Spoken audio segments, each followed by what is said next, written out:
is it going today? How you guys doing? Hopefully well.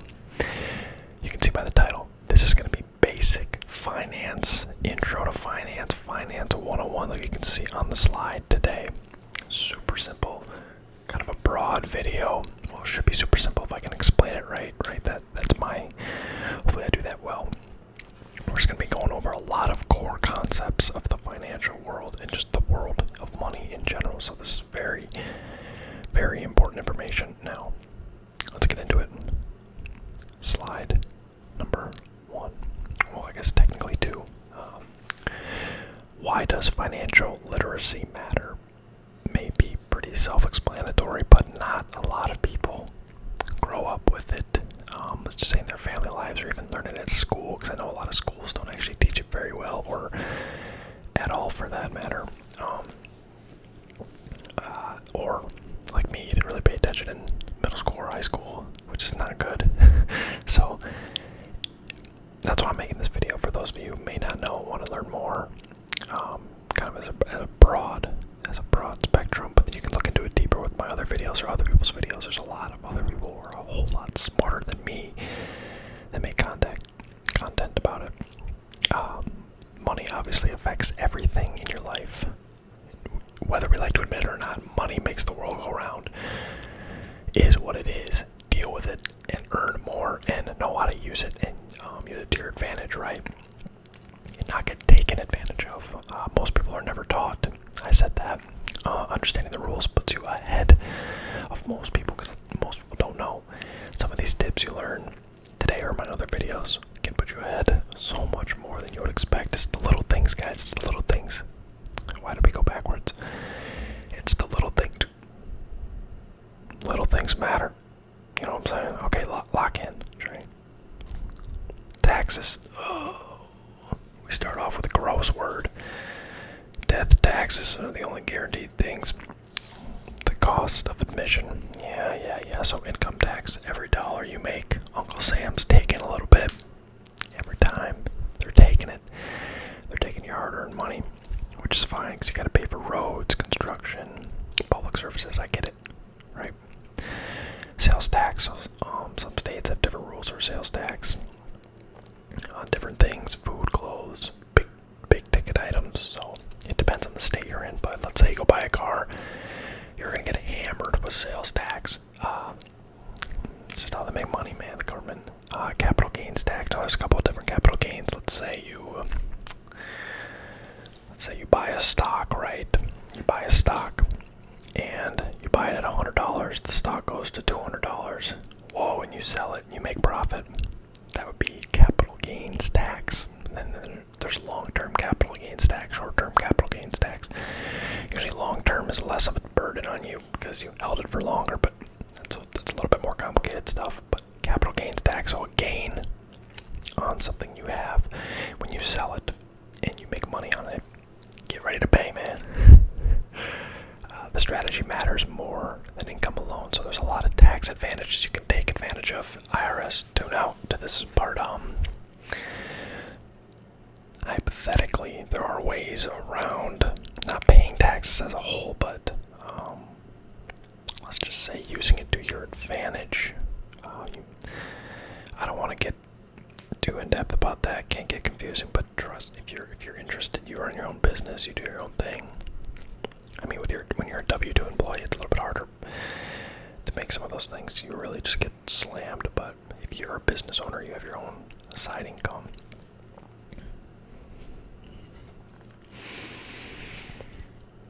You may want to look into a couple of things. All right, that's all I'm going to say.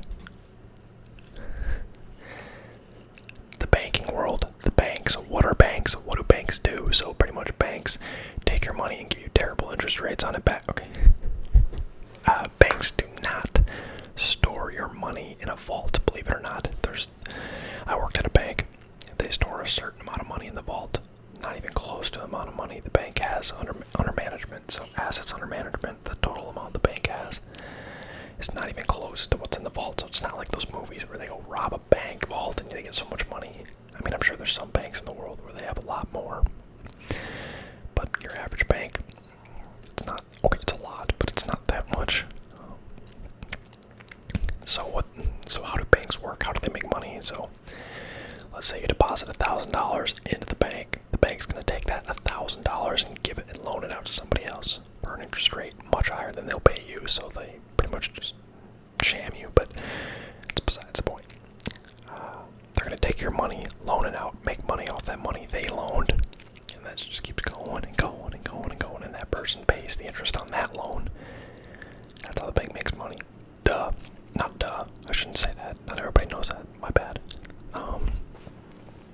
So that's how they make money. That's why you want to not keep a lot of money in your checking account or your savings account with 0.000% interest rate, because the bank is just farming you and you're losing to inflation. We'll get to inflation later, but the bank is... I'm not going to get too crazy. FDIC insured. Most banks are FDIC insured. I think are all banks. Maybe it's just not credit unions that aren't. I don't know off the top of my head, but they protect up to your accounts of $250,000 per account. You shouldn't have that much money in your checking account unless you're just loaded and you don't care, or your savings account within the bank. But there's way better ways to save your money and get better interest rates than giving it to some bank and watching them. Never mind.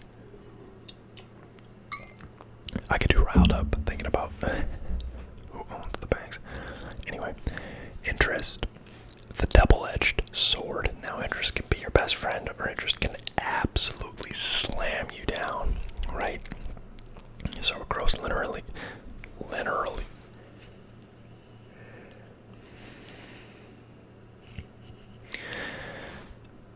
You know what, I'm not going to cut that out.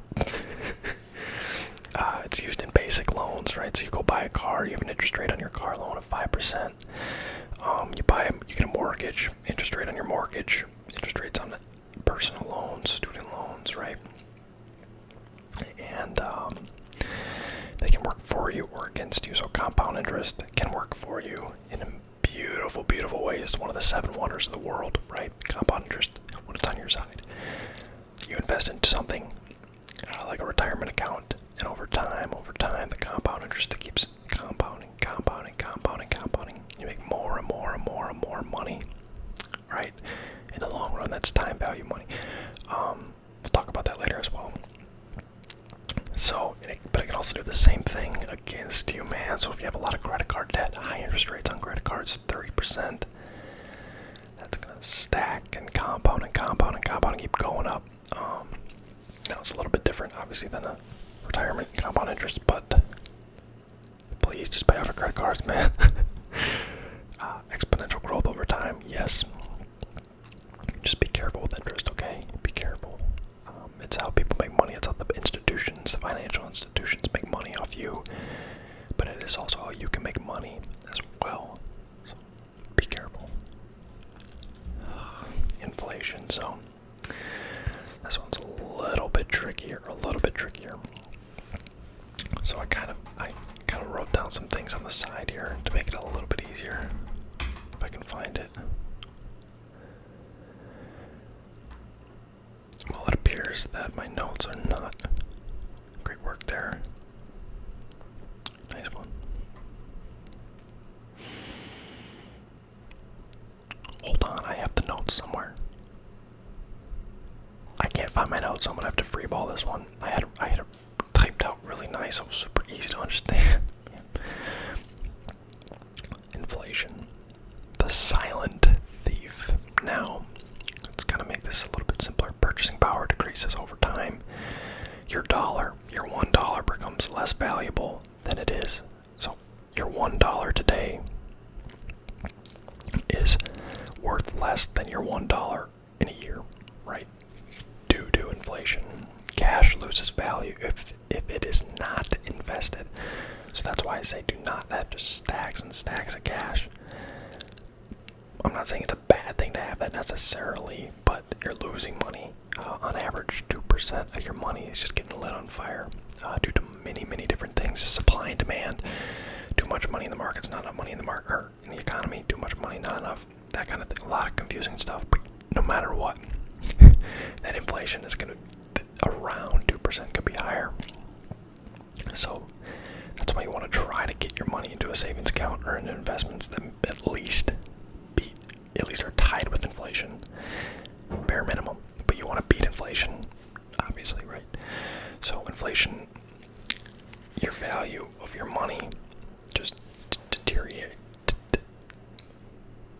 deteriorates over time. Cheapers. So be careful of inflation. It is the silent thief. That's why you want to invest your money. Invest into safe stuff. Don't do nothing crazy. So the economic cycle. So economies, they move in a predictable cycle. It's never linear, right? It's going up and down, recessions, periods of uncertainty. But up and down. But the downturns, right? The recessions, the bad parts can often create opportunities for those of you, some investors, more smart and patient. It can create great opportunities for you. This slide's a little bit more confusing, talking about economics and the economy, but just know that it's always going to go up and down, right? Nobody knows when or what.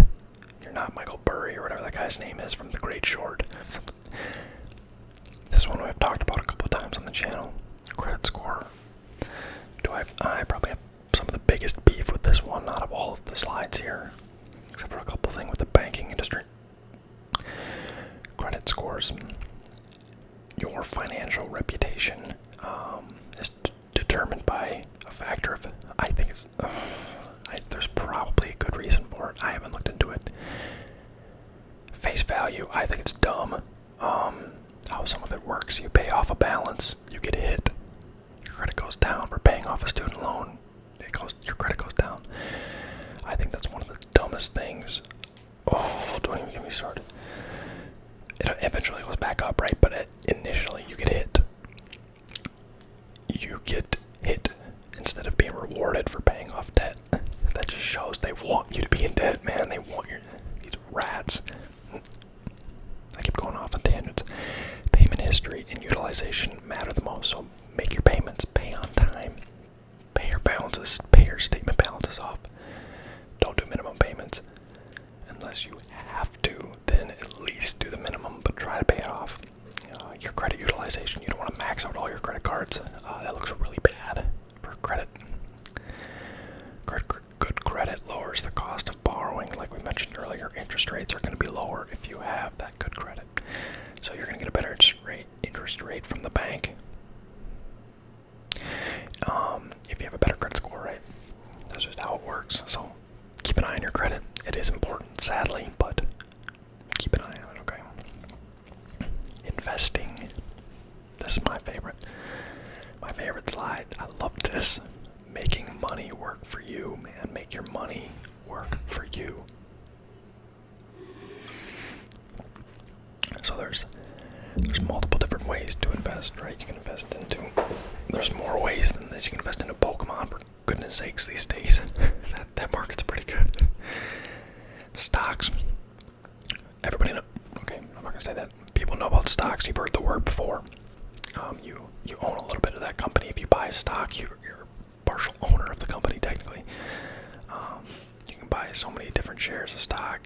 A lot of the big companies offer stocks to consumers like us, retail consumers. So they want you to invest into them, and then you can buy stocks, right? Bonds, lending money for interest. That one's a little bit more confusing. Bonds can be good. I don't mess with bonds. I'm not old enough. That's usually an older person thing for the most part. Or if you have a whole lot of money, you want to be safer with it, which I don't have. And then real estate. Real estate income plus appreciation of the actual property itself. So most of your value is going to be coming from the appreciation. So let's say you buy a house for $300,000 in 10 years, it's $400,000. That's a big jump. I'm just using numbers.